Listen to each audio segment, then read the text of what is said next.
Au cœur de la messe, il y a la lecture et la méditation de la parole de Dieu. La Bible, pour beaucoup, c'est un vieux livre assez compliqué. Et pourtant, c'est probablement le livre le plus puissant et le plus passionnant que tu puisses ouvrir. Mais pourquoi lire la Bible aujourd'hui? Pourquoi écouter et méditer les textes de l'Écriture sainte, notamment au cours de la messe? Eh bien, d'abord parce que la Bible, c'est la parole de Dieu. La Bible n'est pas un livre comme les autres, mais bien le livre où Dieu te parle. Mais concrètement, ça veut dire quoi? Eh bien, ça veut dire qu'à travers les 73 livres qui composent la Bible et que l'Église catholique reconnaît officiellement, eh bien, c'est Dieu lui-même qui parle et qui se révèle. Mais attention, pas n'importe comment. Ici, pas de voix off qui dicterait chaque mot et chaque phrase à la virgule près, ni de texte qui tomberait littéralement du ciel et d'un coup comme une météorite. Non, Dieu a choisi de se révéler à sa manière, c'est-à-dire progressivement au cours de l'histoire et surtout en passant par l'humanité, par la main de tous ceux qui ont écrit ces textes imprégnés de leur style, leur culture, leur histoire. Aussi, l'Église affirme que tous ces auteurs ont été inspirés par l'Esprit Saint, afin de nous rapporter fidèlement cette parole de Dieu. À travers ces écrits, c'est Dieu lui-même qui s'adresse à nous. Alors bien sûr, on peut lire la Bible chez soi ou dans les transports, et je vous invite chaleureusement à le faire. Mais alors, pourquoi lit-on aussi la Bible à la messe? Eh bien parce que lorsque nous la lisons ensemble, en communauté, nous avons les bonnes clés pour l'interpréter et la comprendre à la lumière de l'enseignement solide de l'Église. Et cela nous permet d'éviter le piège qui serait de détourner la vraie signification des Saintes Écritures, comme le font par exemple les sectes. Quand on a compris d'où vient la Bible, on peut se demander à quoi elle sert. La réponse est la clé de toute vie chrétienne authentique. La Bible nous ouvre à une rencontre personnelle avec Dieu, à nous, à son peuple avec qui il veut faire alliance, et à toi qui lis ou écoutes cette parole.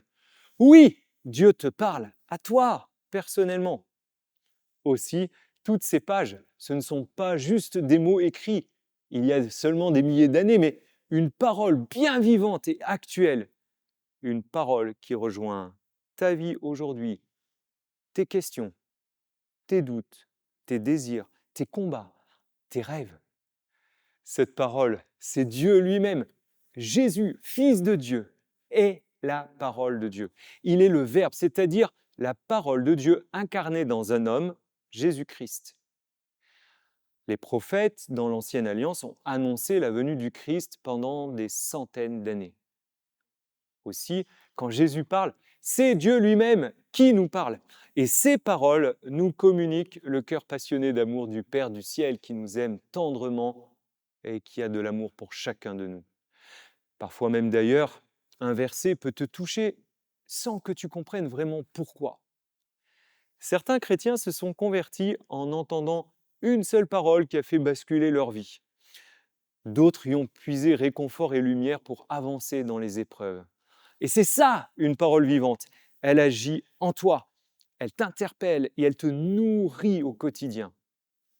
Ainsi, lire la Bible, c'est pas seulement apprendre des choses sur Dieu, la création, l'histoire du monde, le peuple hébreu ou bien l'Église naissante, des sujets passionnants par ailleurs, mais c'est d'abord rencontrer Dieu et écouter ce qu'il a à te dire.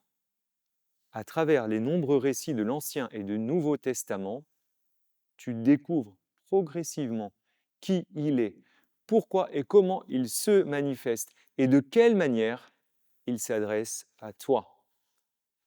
Alors en conclusion, pourquoi lire la Bible et écouter la parole de Dieu?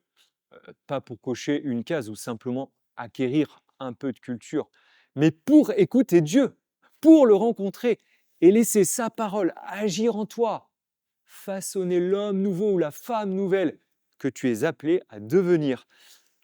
Et si tu ne sais pas par où commencer, eh bien prends par exemple un évangile, lis juste quelques lignes et pose-toi cette simple question. Seigneur, qu'est-ce que tu veux me dire aujourd'hui? Tu pourrais être surpris de la réponse.